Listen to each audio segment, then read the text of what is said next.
Brainstorm. Brainstorm itu prinsipnya menangkap lintasan-lintasan liar yang bergerak, menangkap yang liar di luar tatanan, memunculkan intuisi tanpa pretensi, membiarkan ide mengalir tanpa henti. Segala hal adalah unik, absurd, dan luar biasa.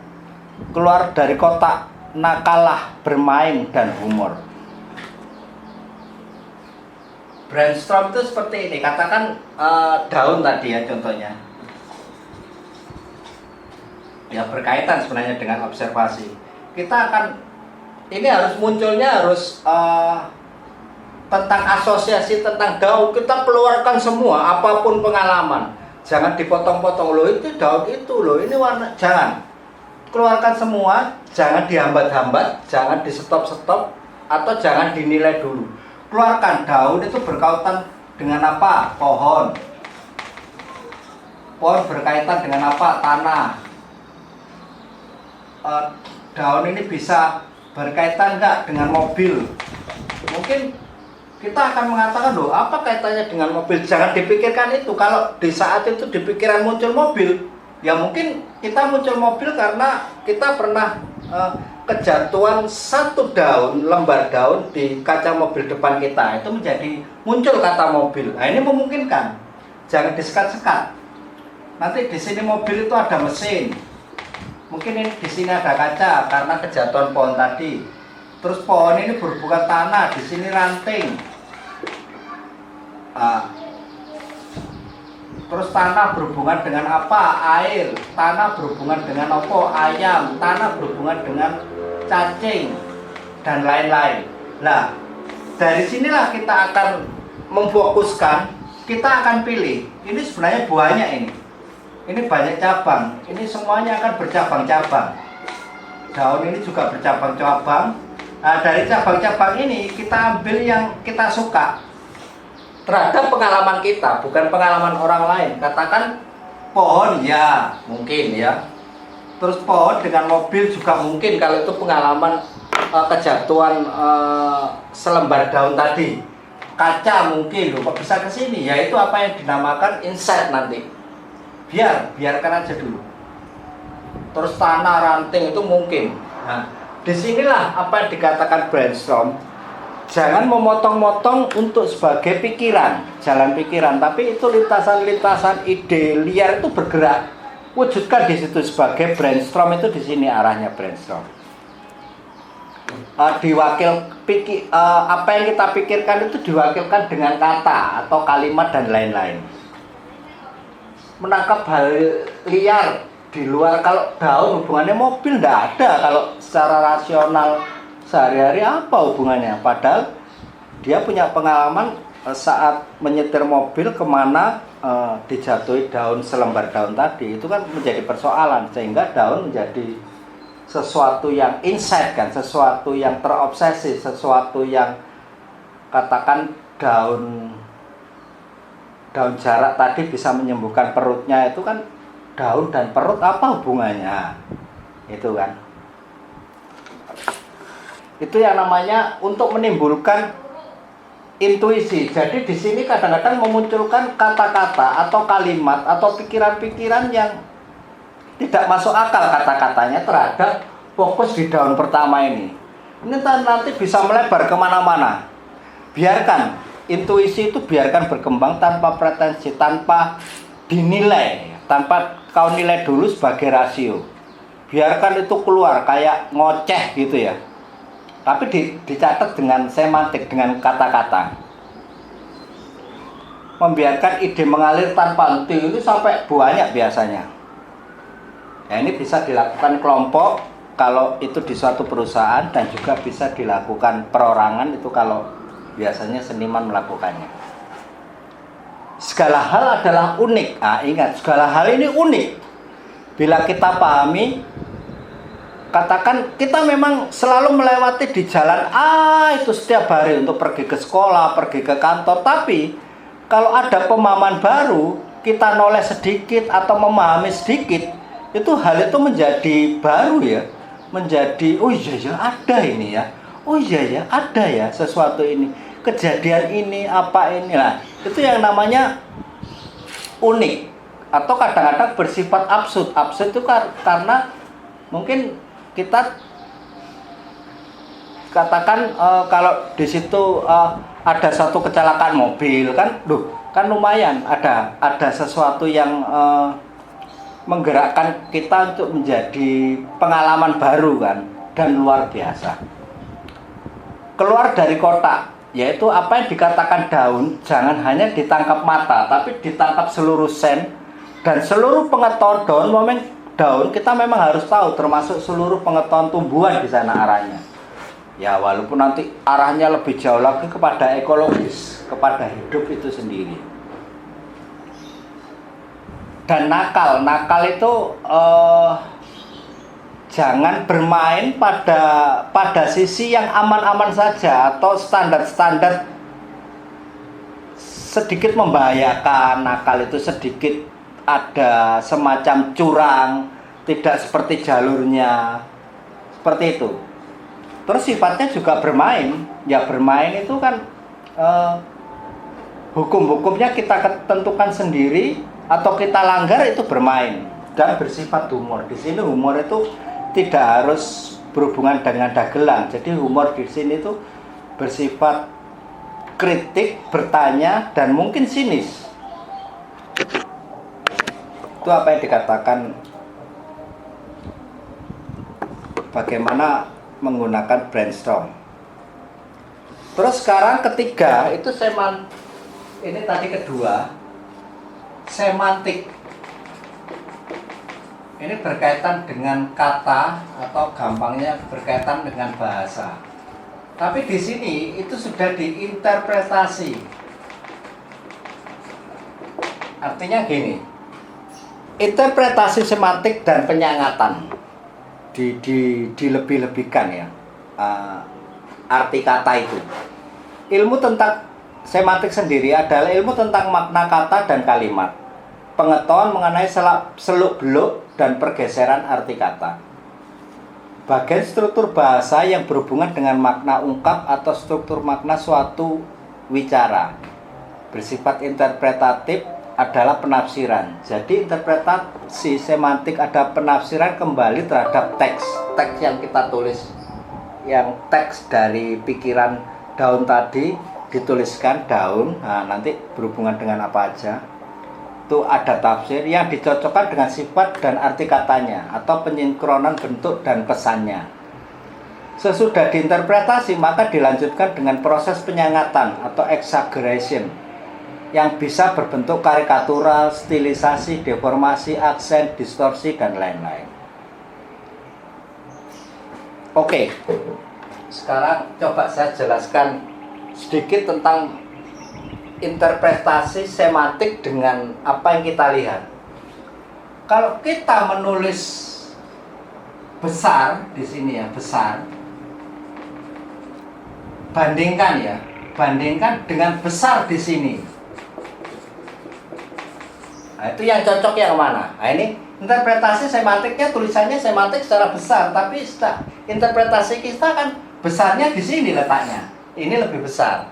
Atau bahkan ini ditebalkan. Nah, itu lebih besar lagi. Nah, gitu. Nah, ini apa yang dikatakan semantik, interpretasi semantik. Nah, ini kan besar sungguhan ketimbang yang ini. Ya. Bagaimanapun kalau A besar itu begini, walaupun dia ditulis kecil, tapi kalau ini walaupun ditulis sangat besar, tetap A kecil. Perbandingan di situ. Jadi ini tidak bisa dibolak-balik walaupun besar kecilnya. Nah, sekalian lek besar, secara besar begini itu dibesarkan sekalian secara visualnya. Ya. Atau tentang melayang, kalau kita menulis melayang begini itu biasa, ini kan tulisan melayang. Tapi kalau menulisnya ya seperti dia melayang, loh, melayang itu kan ringan. Loh, ini seperti melayang kan. Yang terakhir ini seperti melayang. Melayang itu kan ada sifat ringannya. Kalau ini melayang ini masih berat. Ya, kalau ini melayan, nah ini apa yang dikatakan interpretasi semantik. Jadi daun tadi itu buatlah seperti ini. Kamu akan merasakan terobsesi daun itu bersifat apa secara pribadi. I menjadi me tadi. Itu bersifat apa? Nah, untuk ini, ya inilah apa yang dinamakan ekseregasi atau penyangatan. Ini apa yang dinamakan deformasi ya. Dideformasi bentuknya. Itu nanti bisa orang dan lain-lain. Banyak contoh itu di seniman-seniman seperti itu, seperti penyangatan ke arah yang buruk-buruk atau perang dan lain-lain, itu seperti pada Goya, pada Coleridge, karena dia merasakan sendiri peperangan itu bukan karena gambaran tentang perang, tapi dia mengalami sendiri bagaimana perang itu. Jadi sebenarnya interpretasi semantik itu berhubungan dengan kesejarahan Anda. Terus lanjut, keempat itu berpikir lateral. Keempat, lateral. Kalau pertama kita mengenal apa yang dikatakan berpikir, itu pertama biasanya bukan lateral tapi linier. Ini yang pertama ya. Nanti keduanya lateral. Linier itu bersifat selektif, memilih-milih, menyetop-nyetop, membatas-batasi. Kalau bergerak itu satu arah.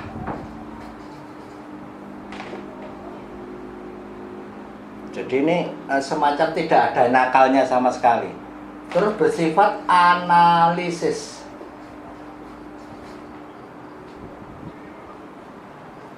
Terus linier sifatnya. Linier itu berurutan.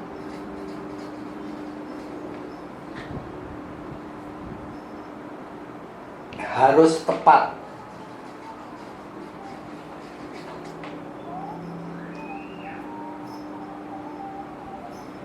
Terus memusat. Terus kategorial. Kategorial atau definitif. Di dalam ekspresi kreatif itu kita harus menghindari persoalan selektif, satu arah, analisis, berurutan, harus tepat, memusat, kategorial, dan lain-lain. Apa sih berpikir lateral? Pertama, linier. Kita harus menghindari persoalan linier. Kita harus memasuki apa yang dikatakan B, lateral. Apa sih lateral? Lateral itu generatif. Generatif itu sifatnya bergerak untuk tumbuh, atau dari segitiga kecil, segitiga besar, segitiga besar, segitiga besar, lingkaran kecil, lingkaran besar, lingkaran besar, lingkaran besar. Itu sifatnya generatif, tidak satu arah. Jadi mungkin ini juga bisa ke sana, bisa kemanapun, dan ini pun arah pun kemanapun.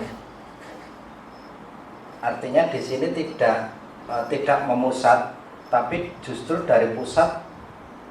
Kalau kita mengarah, itu kan ada sesuatu yang harus difokuskan. Kalau di matematika itu kan 1 dari sampai 9. Kita tidak, mungkin akan berlompatan sifatnya, generatif. Terus sifatnya provokatif, sifatnya melompat. Ini bisa 1, 2, 9 di sini, 7, 3, 5, 8. Begini bisa dan sebagainya. Dan mungkin hitungan tidak harus selalu 1 sampai 9 secara penuh 9 angka, tapi mungkin kita perlukan hanya sedikit aja. Nah, mungkin gini, atau bahkan 198. Nah, mungkin begini, atau bukan 18, atau bahkan 8 aja yang kita pilih, semacam itu. Tidak harus menerima semua kemungkinan.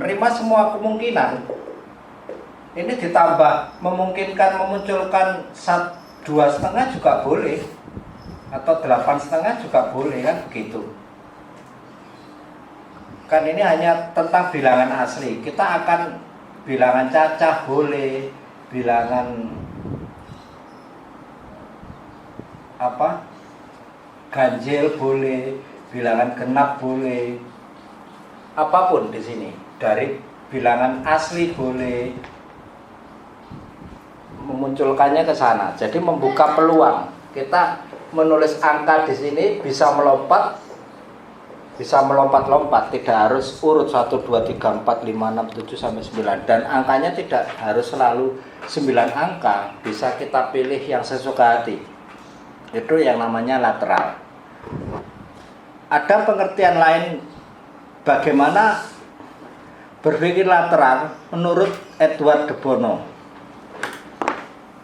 Masukkan acak, cara brainstorm spontan dan terkait, bersifat provokatif, keluar dari kebiasaan, keluar dari zona nyaman.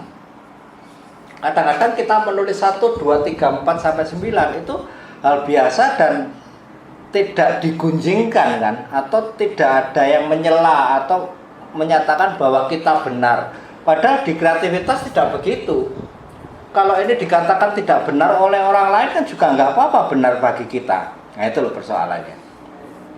Itu yang dinamakan keluar dari zona nyaman. Semacam menolak apa-apa yang secara umum ada. Nah itu sehingga seperti balik lagi kepada kemungkinan atau sesuatu yang asing dan aneh tadi. Tinggalkan keraguan, jangan takut salah, karena segala hal memiliki risiko. Biasanya anak-anak awal, seseorang yang memulai belajar sesuatu itu menjadi takut salah, sehingga dia akan sulit untuk belajar. Katakan belajar bersepeda, dia takut salah, dia takut jatuh, dia takut dan takut. Sebenarnya anak-anak itu tidak ada ke sana. Anak-anak itu selalu ngeyel. Yang menjadi takut itu karena orang tuanya biasanya. Nanti jatuh begini begitu, sakit dan lain-lain. Tapi sebenarnya anak-anak sendiri itu selalu akan mengundang resiko. Nah di sana lo letak tidak takut salah itu ya seperti anak-anak itu. Bagaimana dia bersepeda akhirnya cepat bisa itu ke sana. Jadi ngeyelnya dan ya mengambil resiko istilahnya.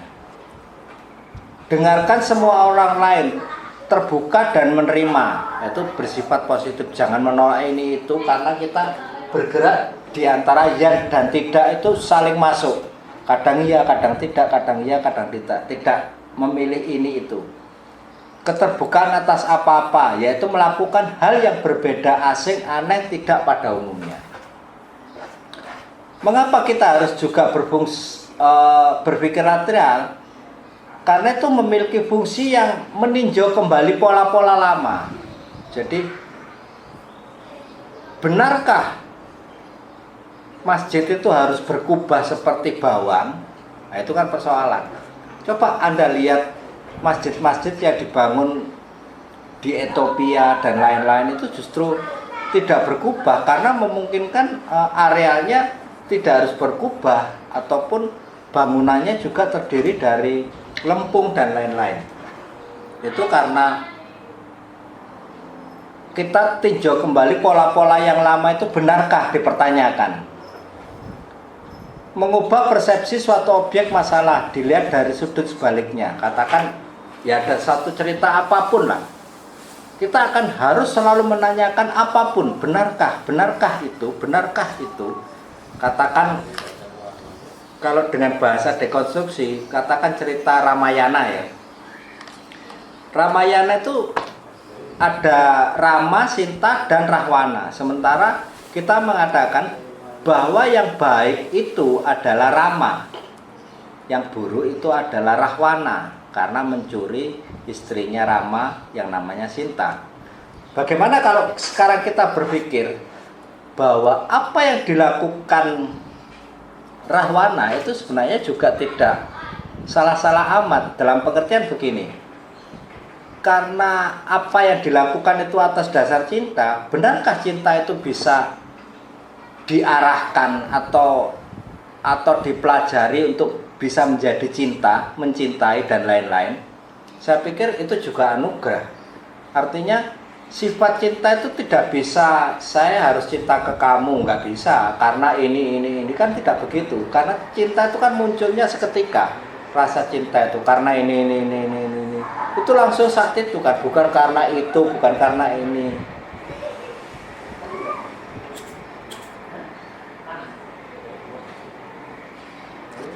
Sehingga apa yang dilakukan Rahwana pun sebenarnya tidak salah amat, karena apa yang dinamakan cinta itu adalah anugerah, nah, gitu kan.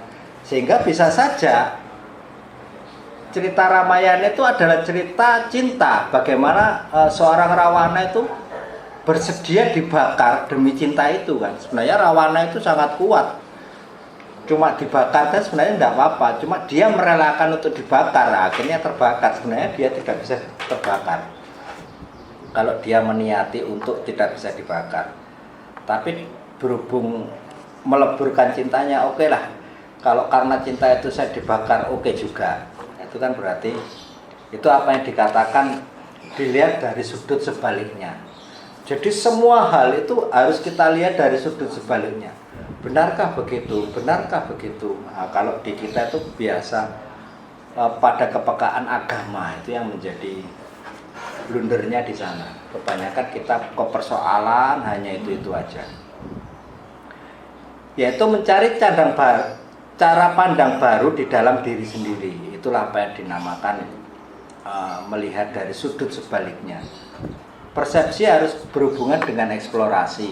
Ya, artinya kita harus punya pengalaman terhadap kebalikan-kebalikan tentang itu, bukan hanya omongan, tapi enggak kok itu tuh bisa begini, bisa begitu karena saya punya pengalaman begini begitu. Itu apa yang dinamakan dekonstruksi.